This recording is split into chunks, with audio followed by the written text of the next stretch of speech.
ছবিটা একটু দেখুন তো ভালো করে, কিন্তু এত কিছু ভাঙাচড়া ছড়িয়ে ছিটিয়ে রয়েছে চারধারে।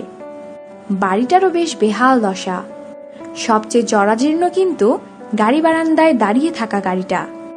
তবুও গাড়িটা এখনো পড়ে রয়েছে ওখানে। বাড়িতে যখন বাসিন্দারা থাকতেন তখন যেভাবে দাঁড়িয়ে থাকতো ঠিক সেভাবেই। আসলে ভারতের বেঙ্গালুরুর সেন্ট মার্ক রোডের এই বাড়িটা থেকে একটা জিনিসও সরানো যায় না, তা সে যতই ভাঙাচোরা হোক। যারা এই বাড়িতে ঢুকে সরাবার চেষ্টা করেছেন কেউ বেঁচে থাকেননি।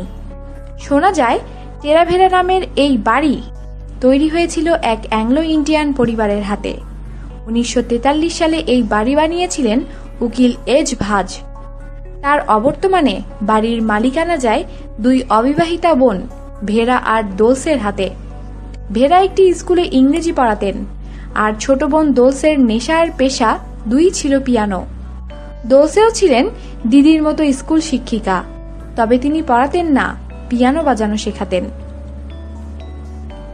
এভাবেই সময় যায় সময়ের পিঠে। বয়স হয়ে আসে দুই বোনের এবং ঘনিয়ে আসে সেই মর্মান্তিক মুহূর্ত। সাল 2002। অভ্যাস মতো সেই রাতেও নিজেদের বাড়িতে ছিলেন দুই বোন। খেয়ে দিয়ে ঘুমাতে গিয়েছিলেন যে যার নিজের ঘরে। গাড়ি বারান্দায় দাঁড়িয়েছিল গাড়িটাও। হঠাৎই রাতের নীরবতাকে তছনছ করে দরজা ভেঙে এক যুবক ঢুকে আসে বাড়িতে।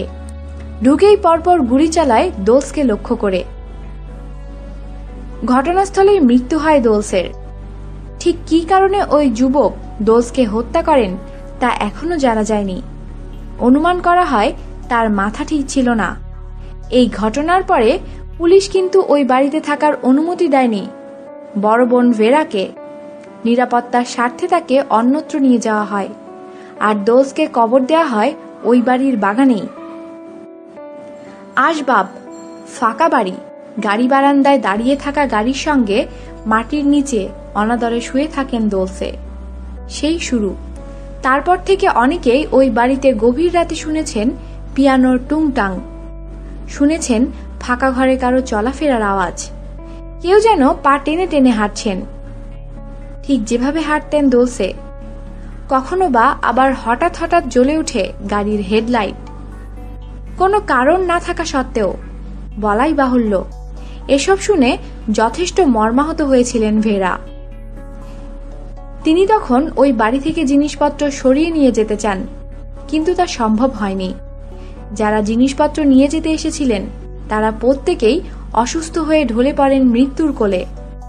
তারপর থেকে আর টেরাভেরার একটা জিনিসও সরানো হয়নি, গাড়িটাকেও নয়। দোলসের জিনিস তার সঙ্গেই থেকে গিয়েছে ওই বাড়িতে। শুধু যে ওই বাড়ির জিনিস সরানো যায় না তা নয়, পাশাপাশি ওই বাড়ির ভেতরের কোনো ছবিও তোলা যায় না। যারা চেষ্টা করেছেন দেখেছেন ছবি ঝাপসা এসেছে, নয়তো ব্যাটারি পুড়ে গিয়েছে, ক্যামেরা গিয়েছে খারাপ হয়ে। আপনি কি ওই বাড়িটায় একবার ঢু মারার কথা ভাবছেন? থাক না, শুধু শুধু কেন বিরক্ত করবেন এক মৃতা মহিলাকে? আমাদের সাথেই থাকুন আর অবশ্যই সাবস্ক্রাইব করুন।